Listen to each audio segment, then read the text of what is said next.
సంఘానికి ఎటువంటి పేరు పెట్టాలి? దేవుడు చెప్పిన పేరేంటి? లేకపోతే బైబిల్లో సంఘానికి పెట్టవలసిన పేరేంటి?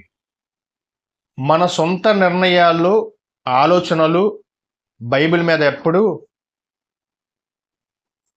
చూపించకూడదు. బైబిల్లే సమాధానం చెప్పాలండి.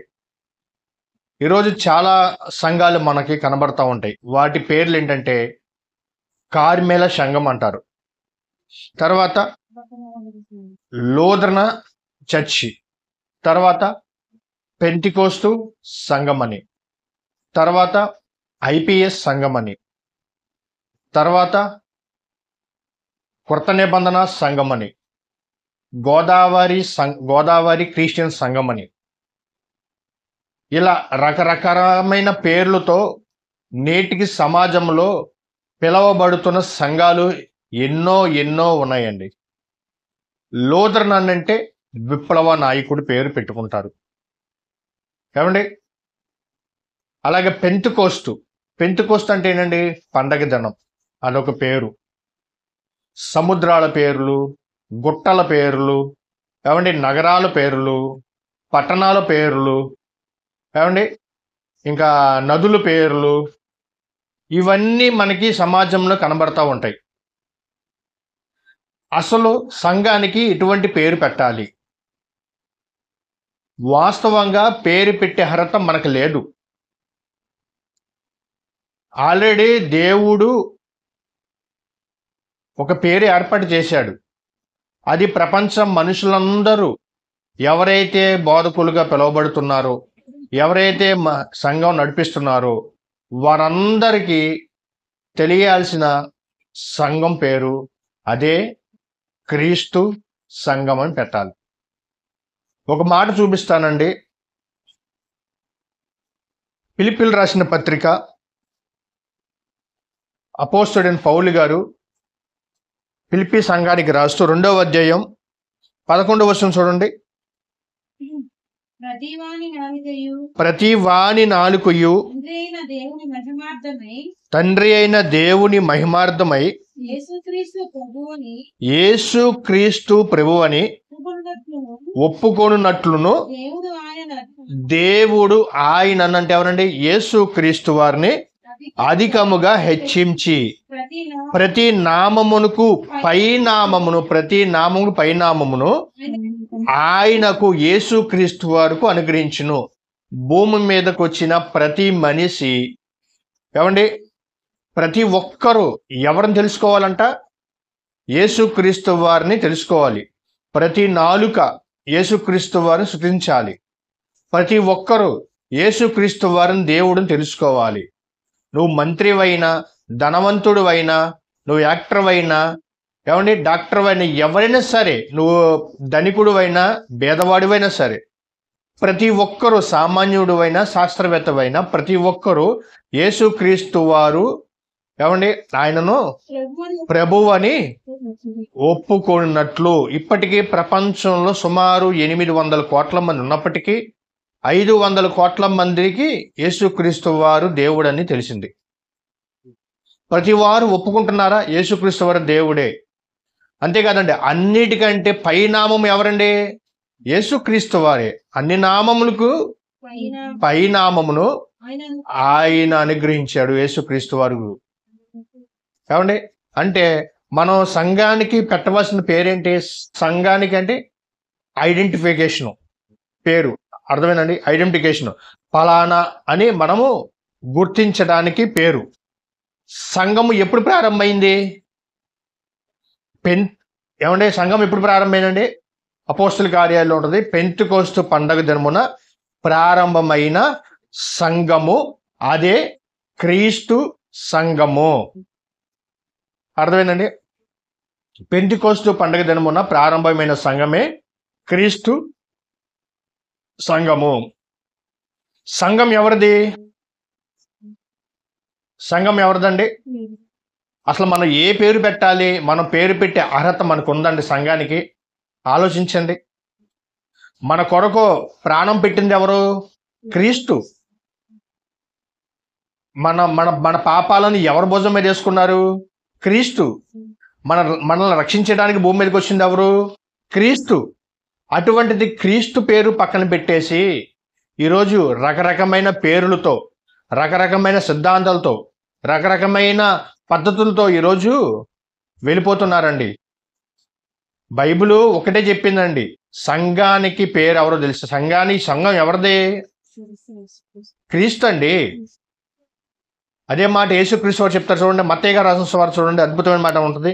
మత్తయి సువార్త 16వ అధ్యాయం 16వ వచనం చూడండి.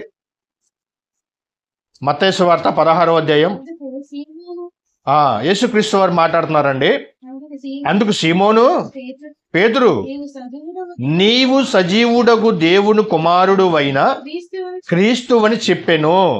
పేతురు గారు మాట్లాడతారు. అందుకు యేసుక్రీస్తు వారు మాట్లాడుతున్నారు. అందుకు యేసు, సీమోను బరియోనా, నీవు ధన్యుడవు, పరలోకమందున్న నా తండ్రి ఈ సంగతి నీకు బయలుపరచనే గాని నరులు నీకు బయలుపరచలేదు.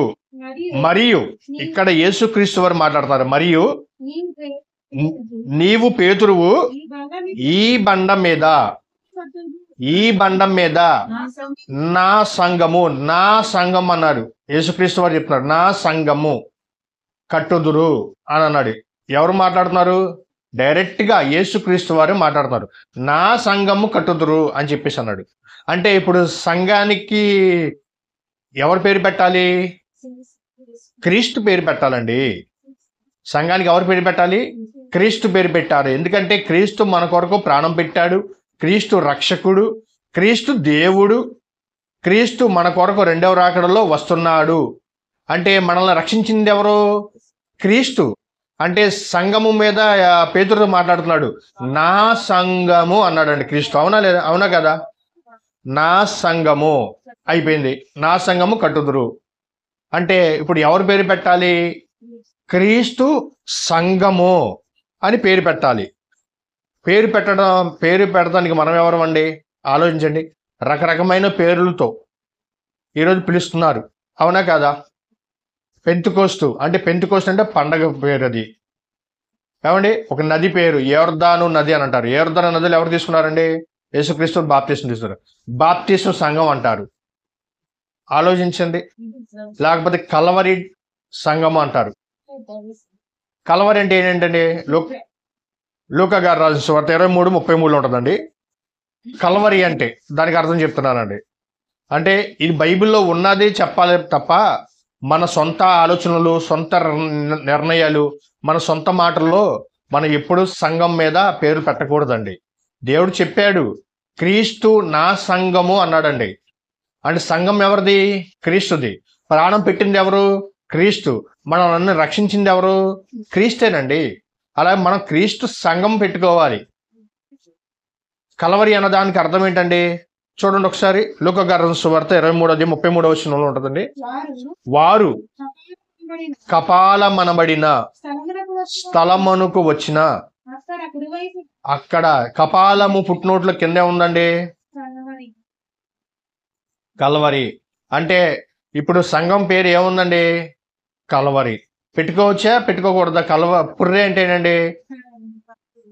అంటే జీవం లేనిది, అంతే కదండి. అది మనం పెట్టుకోవచ్చే లేదో అని కూడా ఆలోచించట్లేదండి ఈరోజు. కాబట్టి లోదరణ సంఘం అంటారు. ఒక విప్లవ నాయకుడి పేరు అది. ఏమండి? లేదా బాప్టిస్ట్ సంఘం అంటారు. ఆ బాప్టిస్ట్ని తీసుకున్న యేసుక్రీస్తు వారి.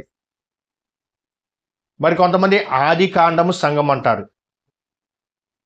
మరి కొంతమంది గోదావరి క్రిస్టియన్ ఫెలోషిప్ అంటారు. కొత్త నిబంధన సంఘము, పాత నిబంధన సంఘము. ఏమండి? ఇలా రకరకమైన బేతేలు సంఘము, ఇలా రకరకమైన పేర్లతో పిలువబడుతున్నారు. కానీ పేతురుతో చెప్తుంది ఎవరండి? యేసుక్రీస్తు వారు. నా సంఘము కట్టుదురు అన్నాడండి. క్రీస్తు మాట్లాడుతున్నాడు. నా సంఘము కట్టుదురు అంటుంది ఎవరు? క్రీస్తు.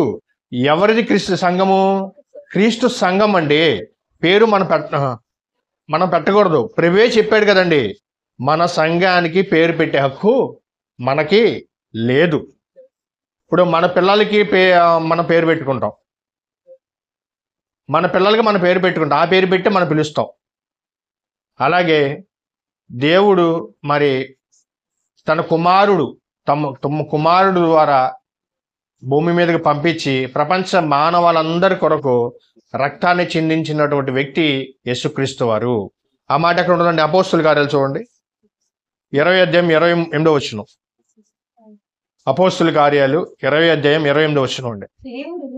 దేవుడు యేసుక్రీస్తు వారు అండి. దేవుడు అంటే ఎవరండి? యేసుక్రీస్తు వారు తన స్వరక్తం ఇచ్చి సంపాదించిన తన సంఘము. చాలండి. ఎవరండి సంపాదించారు? క్రీస్తు.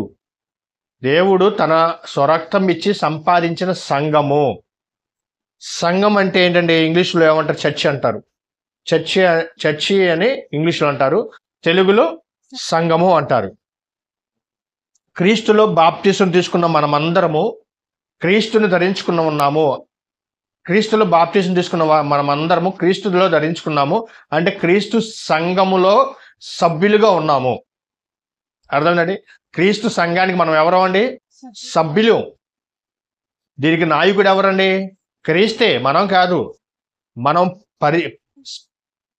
మనం ఎవరండి? స్పిరిచర్స్ అంటారు. మనము పరిచారకులం, అంటే మనం పని చేసే వాళ్ళం, మనం సంఘ సభ్యులము. ఇది నాది కాదు, సంఘం ఎవరండి? సంఘానికి శిరస్సు ఎవరు? క్రీస్తు. సంఘం కొరకు ప్రాణం పెట్టింది ఎవరు? క్రీస్తు. రేపు రెండవ రాకడలో సంఘాలని వెత్తబడటానికి వచ్చేది ఎవరు? క్రీస్తు. మనకి ప్రాణం పెట్టింది క్రీస్తు. అందుకే క్రీస్తు సంఘము అని పేరు పెట్టాలి. Church of Christ, Christ church ఇంగ్లీష్లో. క్రీస్తు సంఘము అనే పేరు మాత్రమే పెట్టాలి. మనకి ఇష్టం వచ్చినట్టు పేర్లతో మనం పెట్టుకోకూడదు. ఆ అర్హత మనకు లేదు. ఎందుకంటే దీంట్లో ఒక ఆజ్ఞ ఉంది. ప్రకటన గ్రంథంలో 21:18 ఉంటుందండి. ఇందులో ఒకటి కలపకూడదు, ఒకటి తీసివేయకూడదు. సంఘము ఆయన ఏర్పాటు చేసుకున్నది. తన స్వరక్తం ఇచ్చిన సంపాదించిన సంఘమే క్రీస్తు సంఘము. యేసుక్రీస్తు వారు వచ్చినప్పుడు ఎత్తబడే సంఘం ఏదో తెలుసండి? క్రీస్తు సంఘమే. అదొకటి ఆలోచించుకోవాలండి. ఇప్పుడు ఆలోచించుకోండి, మనం ఏ సంఘానికి వెళ్తున్నాము? ఆలోచించుకోండి. ఆ సంఘానికి పేరు పెట్టే అర్హత మనకుందా? ఆలోచించండి. క్రీస్తు చెప్పాడు, పేతురుతో చెప్పాడు, పేతురుని వెళ్ళి నా సంఘము కట్టుదురు అని చెప్పేసి అన్నాడు. అంటే సంఘం ఎవరిదండి? క్రీస్తు. అందుకే మనమందరము ఎక్కడ ఉండాలి? క్రీస్తు సంఘంలో ఉండాలి. క్రీస్తు సంఘంలో సభ్యులుగా మనం ఉండాలి. ప్రియమైన దేవుని పిల్లారా, అంతేగాని రాళ్ళ పేర్లు, నగరాల పేర్లు, గుట్టల పేర్లు, చెట్ల పేర్లు, సముద్రాల పేర్లు, మనుషుల పేర్లు ఇవి పెట్టుకోకూడదండి. మనుషుల పేర్లు పెట్టుకోకూడదు. క్రీస్తు మన కొరకు ప్రాణం పెట్టాడు. క్రీస్తు మన కొరకు ఆయన శ్రమలలో ఎన్నో ప్రాణత్యాగం చేశాడు. అందుకే క్రీస్తు సంఘమే మనం పెట్టుకోవాలి. పెంతెకొస్తు పండగ దినమున ప్రారంభమైన సంఘము క్రీస్తు సంఘము. మరి రోమపత్రికలు 16:16 ఉంటుందండి. క్రీస్తు సంఘములన్నీకు వందనములు చెప్పుచున్నవి. ప్రపంచంలో నువ్వు ఏ డినామినేషన్ అయినా సరే, నువ్వు ఎంత గొప్ప బోధకుడు అయినా సరే, నీ సంఘానికి పేరు ఏది ఉండాలి? ఏం పెట్టాలంటే క్రీస్తు సంఘం మాత్రమే పెట్టాలి. వేరే వేరే పేర్లు పెట్టకూడదు.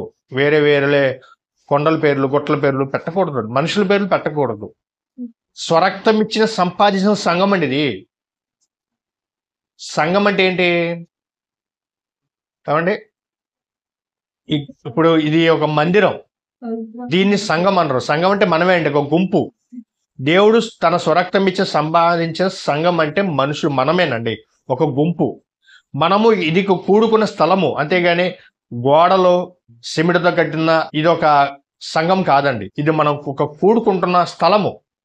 సంఘం అంటే మనమే. మనము క్రీస్తులో కడగబడిన వారము. క్రీస్తు రక్తం చేత కడగబడిన వారు, మనం ప్రత్యేకింపబడిన వారము, మనం పాపముల నుంచి ఏమండి వెలుగులోకి వచ్చిన వారము. అందుకే మనము సంఘము. మనకి శిరస్సు ఎవరండి? క్రీస్తు. మనం ఐడెంటిఫికేషన్ పెట్టుకోవాలంటే క్రీస్తు సంఘమే. క్రీస్తు సంఘం మనమందరము సభ్యులమే. కనుక ఆలోచించండి. రోమపత్రిక 16:16 చూడండి. క్రీస్తు సంఘములన్నీ క్రీస్తు సంఘములన్నీ మీకు వందనములు చెప్పుచున్నవి. ఆలోచించండి. దేవుడు ఒక్కడే, బాప్తిసం ఒక్కటే, తండ్రి అయిన దేవుడు ఒక్కడే. కానీ చాలా ఉన్నాయి, చాలా మంది చాలా రకరకాలుగా ఆ సంఘానికి పేర్లు పెట్టుకుంటూ వెళ్ళిపోతున్నారు. అది కాదండి. సంఘానికి పేరు క్రీస్తు సంఘమే పెట్టాలి. ఎందుకంటే క్రీస్తు మన కొరకు ప్రాణం పెట్టాడు. క్రీస్తు ఆయన తన స్వరక్తం ఇచ్చిన సంపాదించిన సంఘం. సంఘం అంటే మనమేనండి. పేరు మాత్రం క్రీస్తుది పెట్టాలి. క్రీస్తు సంఘము, క్రీస్తు సంఘమే పెట్టాలి. ఇప్పుడు ఆలోచించుకోండి, మనం ఏ సంఘానికి వెళ్తున్నాము ఆలోచించుకోండి. ఎందుకంటే బైబిల్ చెప్పింది, నా సొంత మాటలు కాదండి. అసలు నేనెవరిని పెట్టుకోవటానికి? ఆల్రెడీ చెప్పేశాడు కదా, సంఘం ఆయింది, క్రీస్తు అయిపోయింది కదా. ఇంకా వేరే వేరే పేర్లు, మనుషుల పేర్లు, ప్రవక్తల పేర్లు ఇవి పెట్టుకోకూడదు. తన స్వరక్తం ఇచ్చి సంపాదించిన సంఘము, అదే క్రీస్తు సంఘము. కనుక ఆలోచించండి, సంఘానికి ఆయన పేరు మాత్రమే ఉండాలి, మరొకరి పేరు ఉండకూడదు. సంఘానికి ఆయన పేరే ఉండాలి, అదే క్రీస్తు సంఘము. క్రీస్తు సంఘము.